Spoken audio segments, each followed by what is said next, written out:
Welcome Capricorn, thank you for joining me for your monthly forecast for May for the Sun or the Ascendant.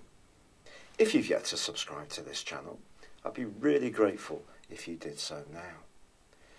You remain in a very powerful situation in terms of your overall prospects, even if in some ways it may not appear to be the case.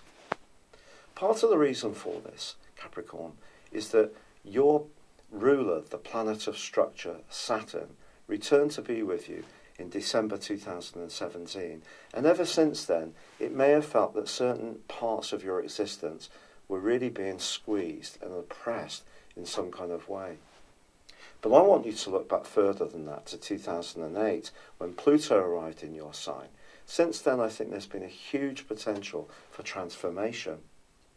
Now, the two planets are very closely allied this month. They're not quite in an exact conjunction, but they're close enough to be really impactful. Pluto's about change. It's about transformation. Sometimes we can instigate those changes and transformations ourselves. Sometimes events seem to conspire to push them upon us. Actually, there are some people who feel that we do invite those changes, even if sometimes it seems that we're not. With Saturn, of course, Saturn is about what makes things have a degree of permanence, a degree of organisation.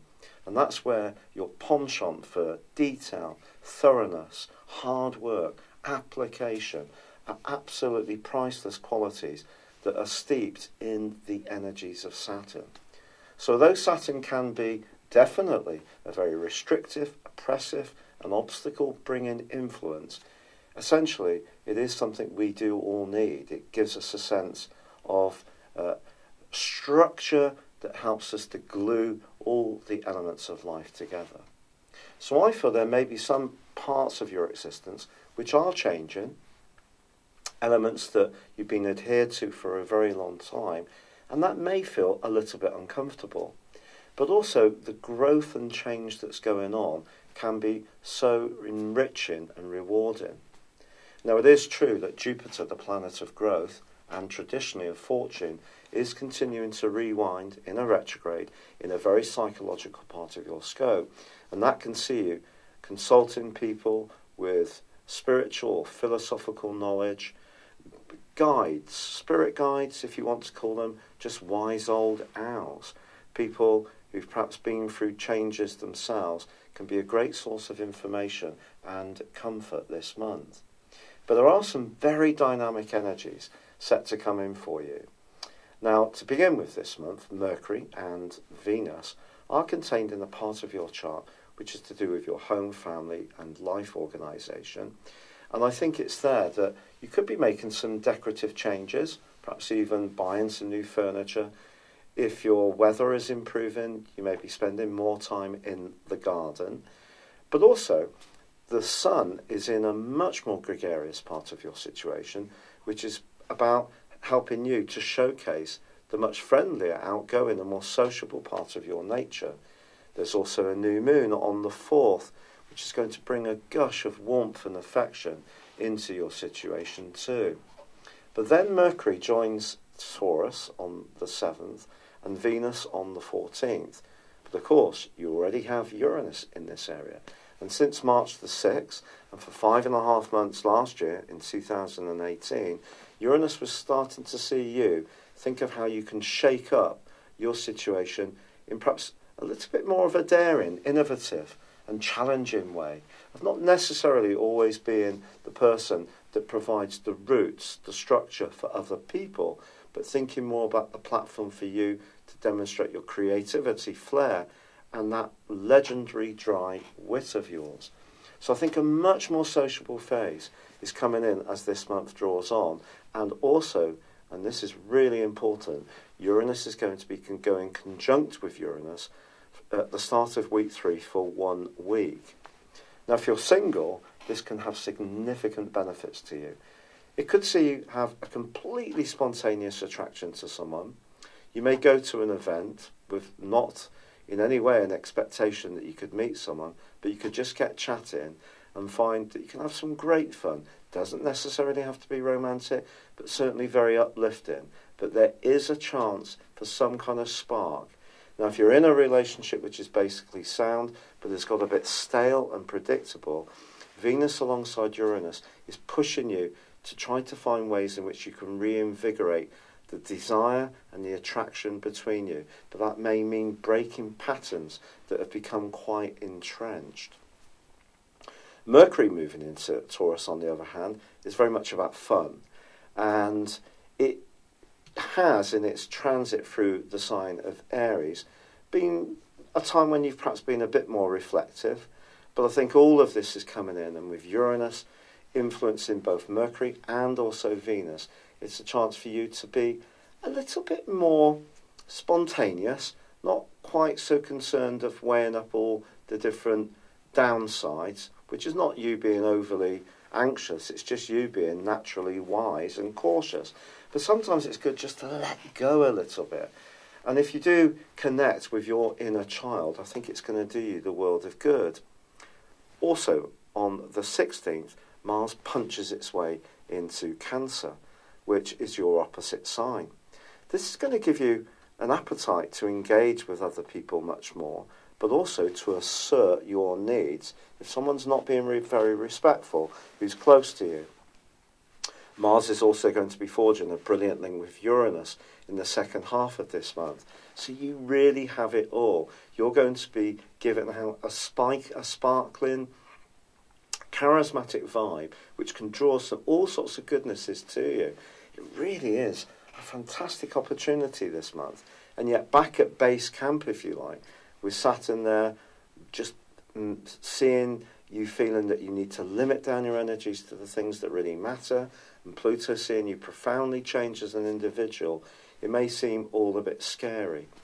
What's helping you to break out of this is the North Node, which is opposite Pluto, and that's the point of destiny, and it's a kind of like mini lucky influence. But it does require courage to embrace it, because it may see you needing to go outside of where you feel most comfortable, especially around relationships. So if you're in a tie at the moment where you pretty well know that you're, not because you're dominated in a negative way, but you just feel like you're the senior partner, that's not necessarily challenging you. Or if you've been single because you feel it's just safer and more comfortable, you've got your friendship circle, you've got your interests, it's really an opportunity to just take a little bit of a walk on the wild side within your own cautiousness and just see where it leads you. Or as I said, shake up an existing tie. But then on the 18th, there is a full moon in the sign of Scorpio. One of the things I'd say to you about the 5th, 11th axis on the full moon is we can't please all of the people all of the time. And managing your time is also going to be an issue in the second half of May, because a lot more people are going to want a piece of you, which is really lovely, isn't it? Very reinforcing of your personal qualities and identity, which can give your confidence a huge boost. But there may be some people who could just drop off your view. So work hard at keeping people involved, even if it is saying, I'm sorry, I can't see you this month. Now on the 21st, both Mercury and the Sun make their way into a much more practical location. And it is true that Mercury then goes into a right angle with Neptune in the last few days of the month. If you are trying to grapple with any details, that could make it more difficult to get clarity, because Neptune has the potential and the capacity and tendency to distort reality. And Mercury in the 6th house is really asking you not to miss a trick. So don't get distracted in those last few days, especially about anything to do with paperwork, or if you're in a job where you really need to concentrate, or perhaps you need to make sure that things are very precisely organised. All qualities you have in spades, but they could be just watered down a little bit by Neptune 5. Also at the end of the month, Jupiter is going to go into an opposition with Mercury. I actually think this can be really quite good for you. Someone could give you a piece of advice about your approach to health, fitness, diet, nutrition. They may tell you something about the environment, something about your attitudes, which can actually inform and educate you in a way which doesn't feel patronising. It could come from the fact that they're just really have an enthusiasm which you can buy into, and you know that they're coming from a good place because it will seem sincere. So this is a month when we can't avoid the fact that Saturn in your sign, along with Pluto, is really shifting the Teutonic plates at the very bottom of your life. And it may seem that you, the individual, is transforming, changing, having to let go of things that are no longer valuable or serve your greater purpose. But there is also opportunities to reach out and connect with others in really quite a sparkling way. And it's about giving yourself permission, as I say, to step beyond those natural, more cautious boundaries that you set and just see where it may lead. Have you ever had your personal horoscope prepared based on your time, date and place of birth? If not, the information within this will go way beyond your zodiac sign. Based on your character analysis or 12-month personal horoscope forecast, if you choose to have both, I will give you a 30% discount. My forecast uses a modern form of prediction called directions. This is where we advance a natal birth chart forwards 1 degree for every year of your life, and then compare it to your natal birth chart when you were born, and also to current transitory planetary activity.